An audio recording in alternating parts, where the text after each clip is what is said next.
Likewise, imposing a 100% tariff on India at a time when we are actively trying to court them to help us in our competition with China is completely self-defeating. Ryan Young with the Competitive Enterprise Institute worries that imposing tariffs on India will alienate one of the most important strategic partners in Asia and a potential counterweight to China. So as we try to get India to be more aligned with us instead of with China or Russia, admirable goals, we put tariffs on India, and what does that do? It pushes them more towards China and more towards Russia. American senator ने कहा कि भारत पर 100% tariff लगाना ऐसे समय में पूरी तरह आत्मविरोधी है, जब हम चीन के साथ अपनी प्रतिस्पर्धा में मदद करने के लिए सक्रिय रूप से भारत को अपने साथ लाने की कोशिश कर रहे हैं। रैंड पॉल की चिंता सिर्फ व्यापार तक सीमित नहीं है। उनका कहना है कि अगर अमेरिका भारत पर इतना बड़ा आर्थिक दबाव डालता है तो इसका असर दोनों देशों के रिश्तों पर पड़ेगा। तो ये बात मैं जिम्मेदारी लेकर कहूंगा कि चाइना को ये जरूर मालूम है कि उसका कॉम्पिटिटर यूएसए है, और इसीलिए हम पाते हैं कि जहां जहां चाइना इन्वॉल्व है, यूएस उसके अगेंस्ट उस कंट्री में इंटरफेयर करता है। इसकी अमेरिका कैन नॉट कंप्लेन। वो तो only thing is Bharat is acting like a friend और समथिंग। मुझे समझ में नहीं आ रहा क्या चल रहा है वहां पे। Somewhere they have to act more independently, तब जाके बात सुधरेगी। मैं आपसे एक बात समझना चाहती हूँ आदित्य जी, वो ये कि हम देख रहे हैं कि अमेरिका जो है उसने पूरे ही विश्व में एक हंगामा मचाया हुआ है। अब दोस्तों, अमेरिका में एक कोर्ट है जिसका नाम है US court of international trade. ये बड़ा पावरफुल बॉडी है, US court of international trade. 25 US states ने ट्रंप को सू कर दिया। दोस्तों, 50 स्टेट हैं यूनाइटेड स्टेट्स ऑफ अमेरिका में, 50 में से 25 स्टेट्स ने लीगल एक्शन ले लिया और कोर्ट में जाकर ट्रंप के खिलाफ केस कर दिया।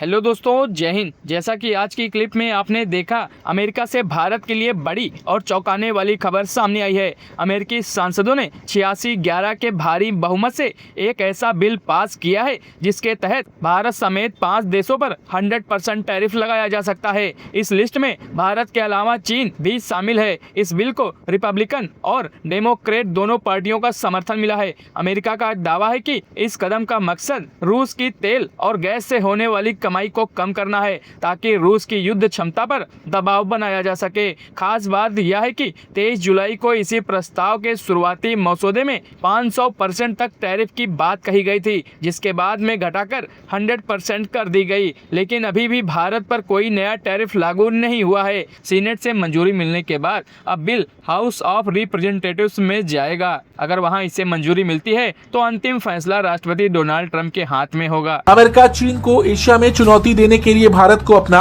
सबसे बड़ा रणनीतिक साझेदार मानता है। रक्षा से लेकर टेक्नोलॉजी और सप्लाई चेन तक दोनों देशों का सहयोग लगातार बढ़ भी रहा है। लेकिन रूस से तेल खरीदने के मुद्दे पर दोनों देशों के हित अलग अलग नजर आ रहे हैं। तो ये बात मैं जिम्मेदारी लेकर कहूंगा कि चाइना को ये जरूर मालूम है कि उसका कॉम्पिटिटर यूएसए है, और इसीलिए हम पाते हैं कि जहां जहां चाइना इन्वॉल्व है, यूएस उसके अगेंस्ट उस कंट्री में इंटरफेयर करता है। अदरवाइज आप बताइए, तेल जा रहा था, अच्छा खासा सैंक्शंस लगे हुए थे।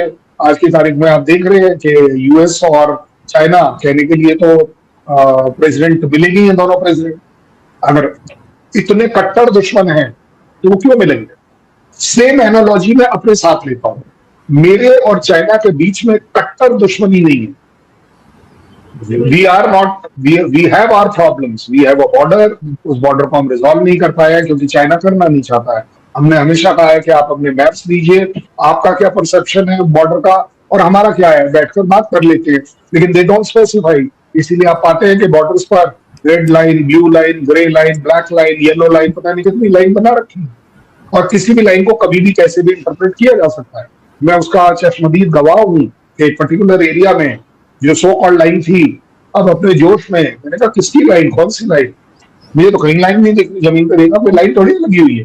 These are all imaginary lines. जैसे अभी आपने बोला मैकमोहन लाइन बोल लीजिए, या आपकी किसी और कंट्री के साथ जो लाइन है जिसको वो कंट्री नहीं मानता, these are all imaginary line. Line तो मेरे और आपके बीच में है, जहां हमने बॉर्डर फेंसिंग लगा ली, बिल्कुल। जहां हमने बॉर्डर पिलर्स लगा ली, तो वहां मैं मान जाऊंगा, लेकिन बाकी जगहों पर ऐसा नहीं है। There is hardly anything. उस 15,000 18,000 फीट पर कौन सी लाइन लगा रहा है कोई?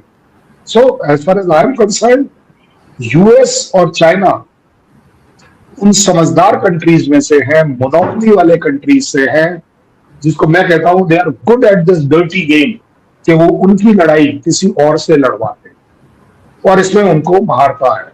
वो बड़े माहिर हैं इस चीज में कि दूसरों को लड़वा लीजिए और अपना उल्लू सीधा कर लीजिए।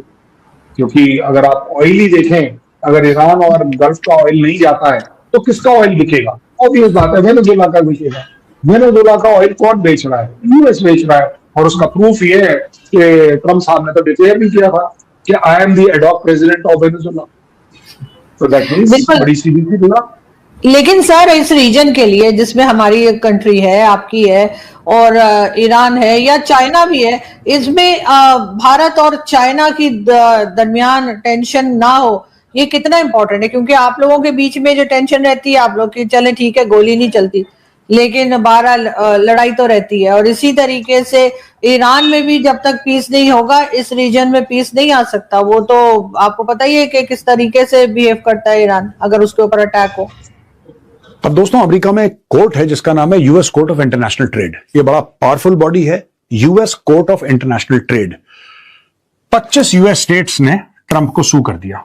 दोस्तों, 50 स्टेट हैं यूनाइटेड स्टेट्स ऑफ अमेरिका में, 50 में से 25 स्टेट्स ने लीगल एक्शन ले लिया और कोर्ट में जाकर ट्रंप के खिलाफ केस कर दिया। देखिए ना, डोनाल्ड ट्रंप ने टैरिफ लगाए, यूएस की सुप्रीम कोर्ट ने बोला कि भाई आपका अधिकार ही नहीं है, आप किस मूड में आके कर रहे हैं सब? आपका अधिकार ही नहीं है, अधिकार यूएस कांग्रेस का है, प्रेसिडेंट का अधिकार है ही नहीं। टैरिफ बढ़ाओ, टैरिफ घटाओ, लिबरेशन डे ये कर दूंगा, इसके ऊपर ये, इसका कम करो, इसका ज्यादा। भाई आप हो कौन? आप नहीं कर सकते, आपके अधिकार क्षेत्र में नहीं है ये। फिर सुप्रीम कोर्ट ने बोला कि जो तुमने करीब 150 अरब डॉलर थे, वो जहां तक मुझे याद है मोटा मोटी फिगर, फिर इनको बोला, दूसरी कोर्ट ने, सुप्रीम कोर्ट ने पहला आदेश दे दिया, दूसरी कोर्ट ने बोला पैसे वापस करो, ये तुमने गलत पैसे लोगों से लिए, वापस करो। तो अब ये वापस करने की स्कीम बना रहे हैं कि कैसे वापस करें। ये गेम है कि जहां पे लेबर इस तरीके से इस्तेमाल कर रहा है, इलीगल, जैसे कोई अंडर एज है या किसी को पकड़ के स्लेव लेबर टाइप का जो होता है, ये सब अगर आप वहां से खरीदें, ठीक है। अब भारत अगर कोई चीज किसी से खरीद रहा है, इसका मतलब ये नहीं कि भारत के अंदर ये स्लेव लेबर हो रहा है, नहीं, इसका मतलब ये है कि भारत किसी थर्ड पार्टी से कुछ चीज खरीद रहा है, इंपोर्ट कर रहा है कोई चीज, उसकी फैक्ट्री में क्या हाल है, उसके चलते हुए अगर वो फैक्ट्री में कोई इस टाइप का गलत किस्म का लेबर इस्तेमाल कर रहा है जो कि ह्यूमन राइट्स के खिलाफ है, तो फिर भारत को ज्यादा टैरिफ देने पड़ेंगे। यानी कि फिर भारत जाएगा वहां पे, चेक करेगा तुम्हारी फैक्ट्री में, डेली अटेंडेंस लेगा। इट्स इम्पॉसिबल फॉर इंडिया और एनी अदर कंट्री। कोई भी मुल्क ऐसे मॉनिटर नहीं कर सकता। आप टर्म्स एंड कंडीशंस डाल सकते हैं कि साहब आपके देश में ये नहीं होगा, ये नहीं होगा। पीठ पीछे फैक्ट्री में कौन है, क्या है, नोबडी नोज।